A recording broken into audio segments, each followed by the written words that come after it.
뉴스탑10 여섯 번째 이야기, 오늘의 8위로 꼽은 내용입니다. 앞서 미 외교 원로들이 한 목소리로 핵전쟁 우려에 대한 이야기를 했는데요. 핵전쟁으로 인한 인류 파멸을 상징하는 지구 종말 시계가 북미 간의 핵 위기로 자정에서 가장 가까운 자정에 도달할 것이다. 그 지점에 도달할 것이다. 자, 이런 분석이 나와서 이목이 집중하고 있습니다. 자, 11시 57분 30초에서 30초가 더 앞당겨져서 11시 58분으로 지구 종말의 날이 맞춰졌습니다. 우정 차장. 네, 이게 30초가 1년 만에 좀 이제 당겨진 건데요. 네. 그만큼 자칫 잘못하면 이 지구 종말을 맞을 수 있다라는 이런 경고를 하기 위해서 이 핵 과학자들이 지금 이런 시계의 이제 그 시침을 발표를 하고 있는데요. 네. 그만큼 북한 핵에 대한 이 미국의 어떤 그 공격 가능성도 높다. 네. 이런 것을 보여주는 또 다른 지표로 해석이 가능할 것 같습니다. 자, 지구 최후의 날에 가까워졌다. 정말 두려운 얘기인데 이게 핵과학자협회에서 발표한 내용이잖아요. 네. 그 이유, 근거가 되는 게 북한의 김정은이 맞습니까? 네, 말씀하신 대로 북한의 김정은도 분명히 고려 대상에 들어갑니다. 네. 이 운명시계, 소위 둠스데이 클락이라고 하는 이 지구 종말 시계는 핵 과학자라는 미국의 그 다수의 과학자들과 노벨상 수상자들의 의견을 종합해서 해마다 시간을 발표하고 있습니다. 그런데 이 시계 분침을 정할 때 고려할 수 있는 요소가 세 가지 정도 있는데 핵무기 보유국들의 행보, 그리고 핵실험, 그리고 앞으로 핵 협상 상황이 어떻게 진행되는지, 그리고 2007년에 지구온난화 상황에 대한 그 가정이 조금 더 추가가 됐는데요. 네. 이런 상황들을 종합적으로 고려해서 이 종말 시계가 12시까지 얼마만큼 가까워졌는지 네. 이걸 매년 발표하고 있는 겁니다. 네.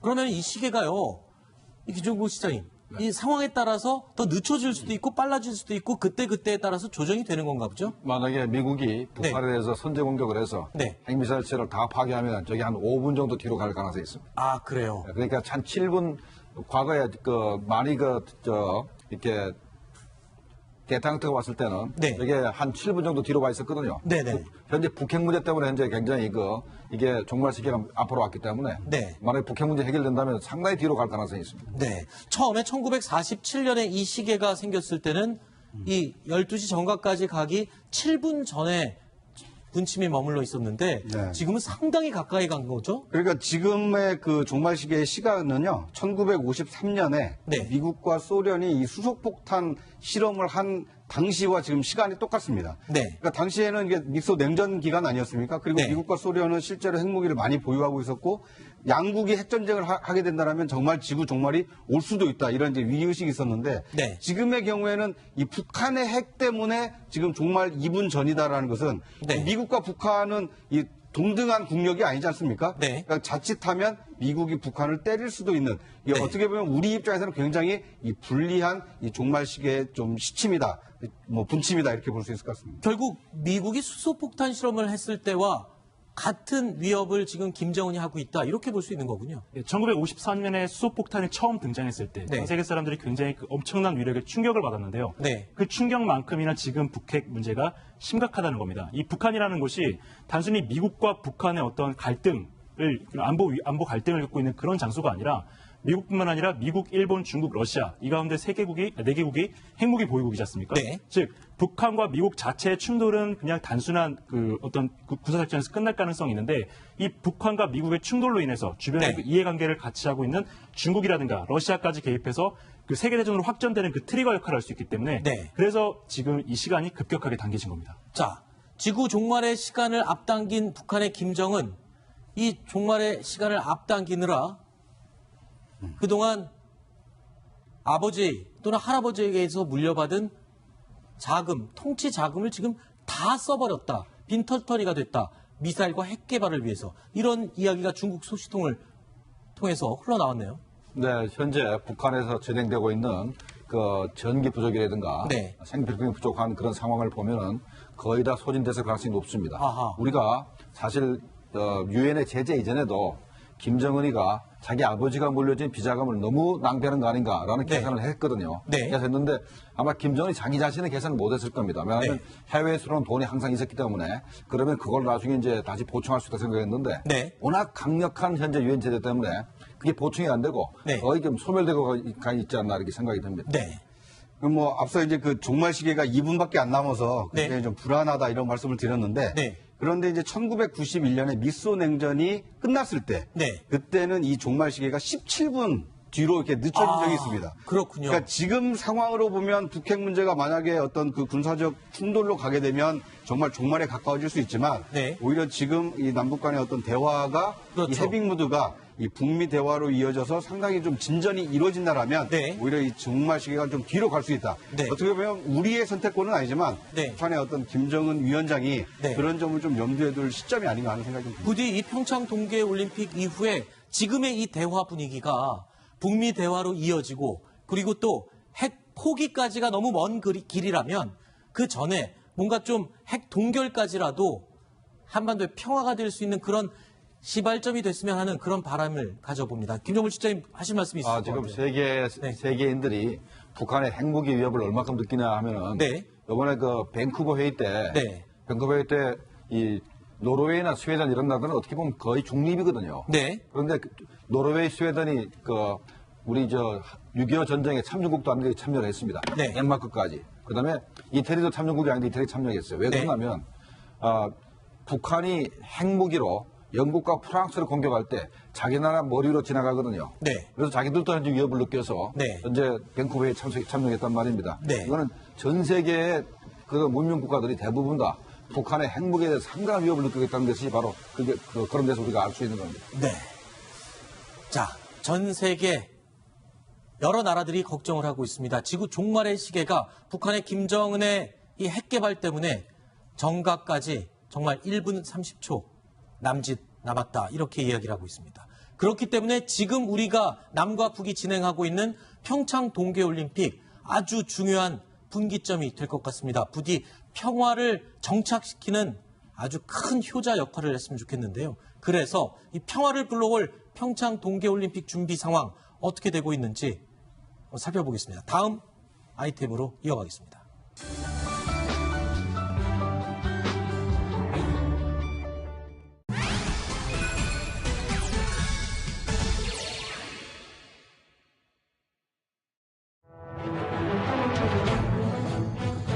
We're not there yet. The United States' position has not changed on the matter of North Korea. We want a denuclearized Korean peninsula. That is our goal for North Korea. We are willing to have talks with the North Korean regime, but the time is not right now. Not right now. They know what they need to do. They need to be serious about denuclearization, and we are not seeing that they're serious about denuclearization.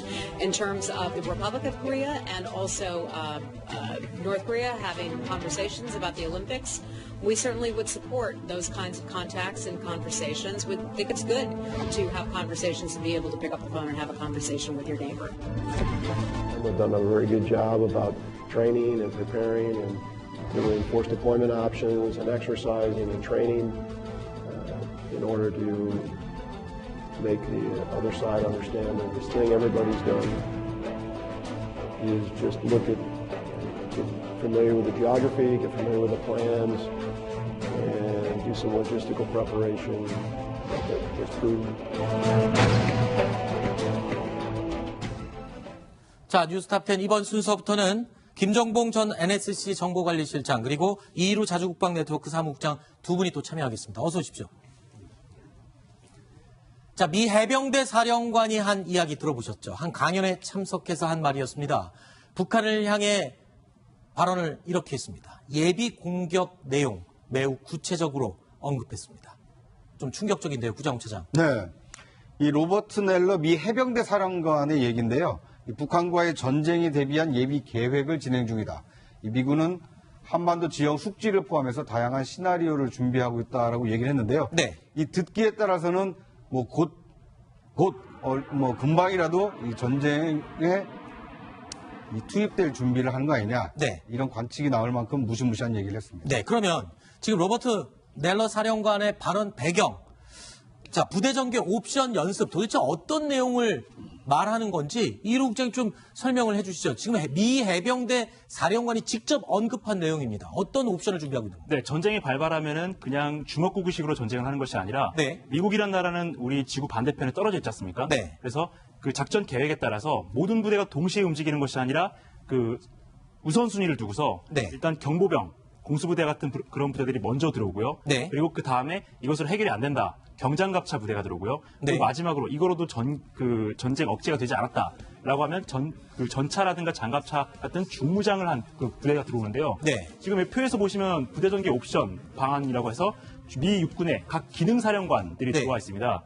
시설사령관은 우리나라의 벙커라든가 진지 같은 것을 점검하는 역할을 했고요. 네. 예비군 사령관은 유사시에 병력이 부족하면 예비군을 지원해주기 위한 그런 논의를 하게 들어왔고요. 네. 정보보안 사령관은 작전 보안을 유지하기 위해서, 네. 항공미사일 사령관은 탄약 같은 것을 점검하기 위해서, 네. 18공군 사령관, 이 사람은 가장 마지막으로 이 사람 이하에 수백 대의 대형 송기가 있는데 유사시에 모든 다 논의가 돼 있는, 협의가 돼 있는 그런 전력들을 비행기로 실어 오르는 방안을 논의하기 위해서 온 것으로 보이는데요. 네. 그림에서 보시는 것처럼 신속 억제 전력, 아까 네. 말씀드렸던 경보병 부대고요. 네. 전투력 증강 전력은 스트라이커 부대. 그리고 마지막에 전면전이 발발했을 때 시차별 부대 전개 옵션이라고 해서 미군의 모든 전력이 들어오는데 이때 계획되어 있는 모든 전력이 병력은 최대 69만, 네. 항공기는 2,500대, 그리고 함정은 160대 이런 그 순서로 차례차례 들어오도록 작전 계획이 되어 있습니다. 네. 자, 지금 보면요. 이 그래프를 보면 지금 미 육군에 해당되는 사령관들이 지금 다 1월에 집중적으로 지금 방안을 해서 이 주한미군과 이런 작전들을 논의를 한다. 글쎄요. 그러니까 물론 전쟁을 조장하거나 불안감을 조성하기 위한 건 절대 아닙니다만 미군의 움직임은 실제적으로 이렇게 움직이고 있다라는 점은 우리가 그냥 넘어갈 수 있는 부분은 아닌 것 같습니다. 자, 그런데 이런 가운데 송영무 장관, 하와이에서 지금 매티스 국방장관과 이 회담을 가졌는데 네. 여기서 전용기에서요.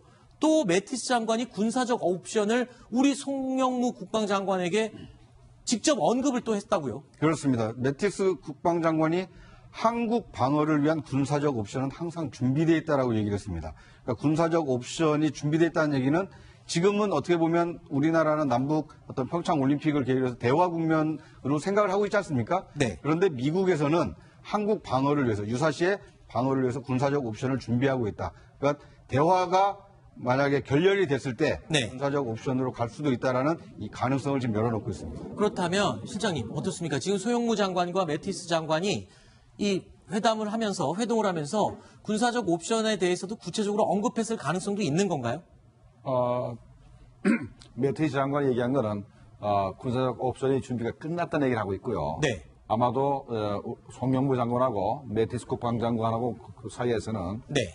요번에 4월 1일부터 네. 할 그 한미연합훈련이요. 연합훈련에 대해서 얘기를 할 건데 네. 이 연합훈련의 성격이 작년도 한 거하고는 성격이 많이 다를 겁니다. 네. 지금 어마어마한 미국의 그 전력이 한반도 주변에 집결되어 있기 때문에 네. 이 전력을 전부 다 활용해서 북한과 전쟁을 할 수 있는 모의 연습을 할 가능성이 있기 때문에 네. 이 부분을 집중적으로 논의를 했을 겁니다. 그러니까 네. 작년도에 뭐랬냐면 우리가 알 수 있는 게 김정은 참수작전 얘기했지 않습니까? 네. 그다음에 키일체인 해가지고 북한의 그 핵미사일 시설을 선제 타격하는 부분들, 그다음에 남포와 원산에 우리 해병대를 상륙시키는 문제. 네. 아까 해병대 사령관 얘기가 나왔지 않습니까? 네네. 그다음에 이제 북한 지역에 들어가서 북한 핵무기를 이렇게 확보를 한 다음에 회수해서 한국으로 다시 돌아오는 이런 부분들. 네. 이런 부분들을 전부 다 연습하기 위해서 아마도 송명 국방장관하고 매티스 장관이 이렇게 긴밀히 구체적인 얘기를 했을 했을 것이다. 가능성이 굉장히 높습니다. 알겠습니다. 자, 이런 가운데 미 합동참모본부가 평창 동계올림픽이 끝나는 즉시 이미 예정돼 있던 이 한미 연합군사훈련은 변함없이 반드시 재개한다라는 입장을 분명히 밝혔습니다. We haven't suspended. We're deconflicting during the period of the Olympics, and exercises will continue immediately after the Olympics. 자, 미 합참의 이 발언 불과 어제였죠? 이 북한에서는 한미 연합 군사 훈련을 영원히 중단하라고 강력하게 요구를 했습니다. 그에 대한 답으로 봐도 될까요? 거기에 대한 답으로 봐도 되지만 네. 북한이 한미연합훈련을 이제 중지해달라는 얘기를 여러 번 했고 네. 자기네가 주장해서 한번 실현이 된 적이 있죠. 네. 92년도에 팀 스피릿 훈련을 우리가 1년 중지했었는데 중지한 다음부터는 팀 스피릿 훈련이 흐지부지 됐습니다. 그렇게 없었거든요. 북한이 거기 맛을 들어가지고 자기네가 한번 주장을 하면은 다시 없어질 수도 있다 생각을 하는 것 같아요. 네. 그런데 미국 쪽에서는 그게 아니다. 그게 아니다. 우리는 중지할 생각이 없다라고 얘기하고 있는 겁니다. 네. 자, 그리고 또 한 인물이 입을 열었습니다. 외교의 전설이라고 하는 헨리 키신저. 키신저도요, 북미 간의 핵전쟁 가능성을 우려하는 목소리를 꺼냈습니다. If China took an unqualified opposition to the nuclear program and a joint program with us, I think it should be possible to develop the sort of sanctions and pressures that are irresistible. And that would be my preferred course. I would be very concerned by a unilateral American war at the borders of China and Russia. 북한의 핵에 대해서는 전격 반대하는 것도 맞지만 네. 지금 미국이 이 중국과의 러시아 국경 지역에서 전쟁을 치를 것도 굉장히 우려를 하고 있지만 그 가능성을 얘기하는 것 같습니다. 네, 그렇습니다. 그러니까 우리가 이 남북 대화 국면 또는 이 뭐 선수단이 오고 응원단이 온다라는 어떤 이제 유화 국면에 지금 있지만 우리를 둘러싸고 있는 어떤 그 미국에서는 여전히 이 북한에 대한 어떤 군사적 옵션 이 사용 가능성을 준비하고 있고 대비하고 있다는 것을 잊지 말아야 될 것 같습니다. 네. 특히 헨리 키시저 국무장관의 경우에는 이 북한의 핵을 용인하게 되면 전 세계적으로 핵이 확산될 위험이 있다 이런 얘기를 하고 있거든요. 네. 그러니까 미국의 그 외교의 전설이라는 사람이 이렇게 얘기를 하는 것으로 봤을 때는 북한이 핵무기를 보유하는 것을 가만두지 않겠다. 그걸 반드시 북핵 문제를 어떤 식으로든 해결할 것이다라는 이 강력한 의지를 피력했다고 볼 수 있는 겁니다. 네. 그것이 대화를 통한 외교적 평화적인 해결인지 아니면 이 강제력을 통한 어떤 강제 해결인지 이 선택이 남아있다 이렇게 볼 수 있을 것 같습니다. 네. 자, 내 책상 위에 핵단추가 있다라고 언급을 하면서 미국을 향해 큰 소리를 내고 있는 북한의 김정은. 이 김정은은요, 평창 동계올림픽 전날 새로 정해진 건국절 날짜까지 바꿔가면서 대규모 열병식을 계획하고 있는 것으로 알려졌죠. 자, 조명균 통일부 장관이 이 열병식에 대해서 상당히 위협적일 가능성이 있다며 우려를 표시해 또 이목이 집중됐습니다. 2월 8일 건군절 북한 퍼레이드는 지금 보면 북한이 또 70주년을 맞게 됩니다. 상당히 대대적으로 지금 준비를 하고 있습니다. 평양 근처 미림 비행장에서 하고 있고, 뭐 아마 볼 때 상당히 그 큰 규모의 병력과 또 북한이 아주 갖고 있는 거의 모든 병기들을 다 이렇게 하면서 위협적인 그런 그 열병식이 될 가능성이 높은데요. 자, 실장님, 지금 조명균 통일부 장관은 저 언급을 하면서 뒤에 또 이런 얘기를 합니다. 자, 이렇게 위협적인 열병식을 하는 가운데 올림픽이 끝나고 연합 군사훈련이 시작되면 북한이 도발할 가능성이 높다. 이 얘기를 또 덧붙였었거든요. 이 말은 연합 군사훈련에 대한 우려를 얘기하는 것인가요? 아니면 열병식에 대한 걱정을 얘기하는 것인가요? 아마도 둘 다 할 가능성이 있습니다. 네. 첫 번째, 현재 조명균 장관은 현재 국정원에서 준 보고서를 보고 좀 말을 하는 것 같아요. 네. 그러니까 NSC 상임위 회의를 하면은 국정원에서 보고서를 줍니다. 그러면 이제 같이 이제 돌아가면서 이제 회의도 하고 하기 때문에 네. 정확히 현재 미림 비행장에 북한이 어떤 무기를 현재 가지고 열병식 하는지 좀 봤을 겁니다. 네. 이미 보고하기 하는 얘기이기 때문에 상당히 신빙성이 있습니다. 네. 그다음에 이제 이번에 북한이 엄청난 무기를 공개하지 않을 수 없는 것이 네. 엄청난 무서운 무기를 공개를 해야만 미국이 자기들을 공격하지 않을 거라 생각하기 때문에 네. 무시무시한 무기를 좀 가지고 나올 겁니다. 열병식이에요. 그렇죠. 근데 그것도 우려되는 것이고 네. 그것 자체가 또 미국이 북한을 공격할 수 있는 빌미가 될 수 있어서 걱정이고 네. 통일부 장관 입장에서는 그다음에 또 하나는 이제 지금 현재 남북한 간에 이렇게 교류 협력도 하고 앞으로 이제 올림픽 이후에도 대화의 끈을 계속해서 연결시켜서 그렇죠. 이어가야 하는데 그렇죠. 그래서 이제 가능하면 남북 정상회담까지 가고 싶은데 4월달 이후에 만약에 한미연합훈련을 빌미로 해서 북한이 핵실험을 한다든가 또 네. 도발을 하면은 과거에 작년이나 재작년에 남북관계로 다시 네. 들어갈 수가 있다라고 하는 것을 우려하고 있는 겁니다. 네. 알겠습니다. 5가지 이야기 살펴봤고요. 이제 6번째 소식으로 이어가겠습니다. 역시 북한 관련 이야기인데요. 전 세계가 북한 때문에 골치가 아픈 것 같습니다. 확인해 보시죠.